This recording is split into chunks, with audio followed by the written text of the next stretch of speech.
There you are. Pastor Smith. Frank says you told him.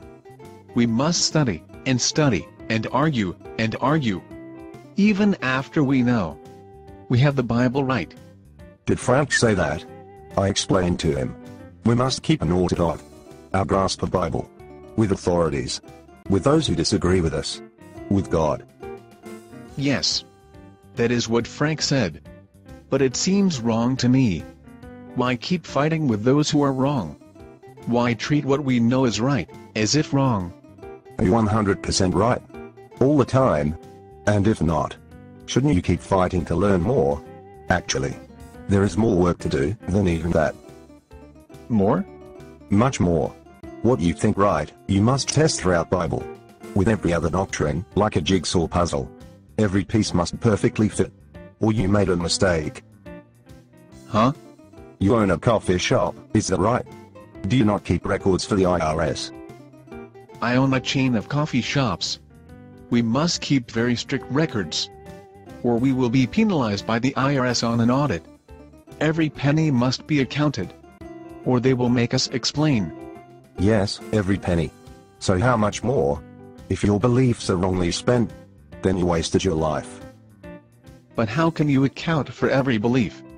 Across the whole Bible? Every doctrine? In every verse? That is impossible. Bible is sometimes unclear. No, Bible is not unclear. Every piece fits together.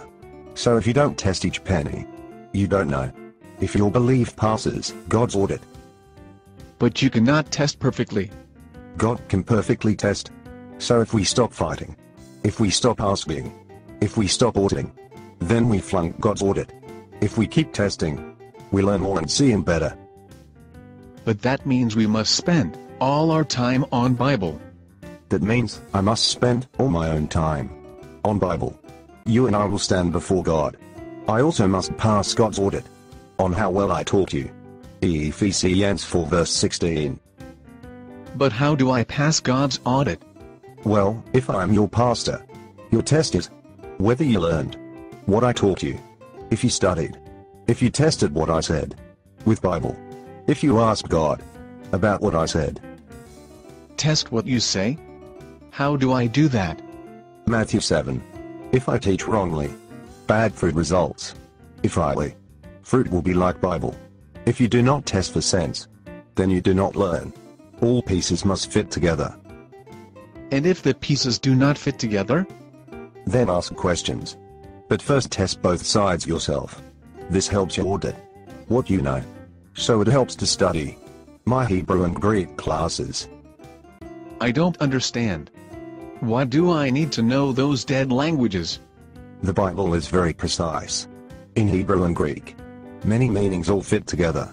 Like a puzzle. Like stacks of coins. So you can see how each one fits together as a whole. Oh, so you can account for every penny. Pass on audit. Exactly. Translations cannot be so precise. For example, in the King James of John 3 verse 16, it says only begotten. Correct? Yes. God's only Son. That is not what it means. Great what is, monogenes. Term means uniquely born, God-man. See the difference? Oh. I didn't know. It is another verse. About Jesus Christ as God. Right. So you see, the puzzle pieces do fit together. Just need to collect, arrange them all. God's ordered picture. A place for every piece.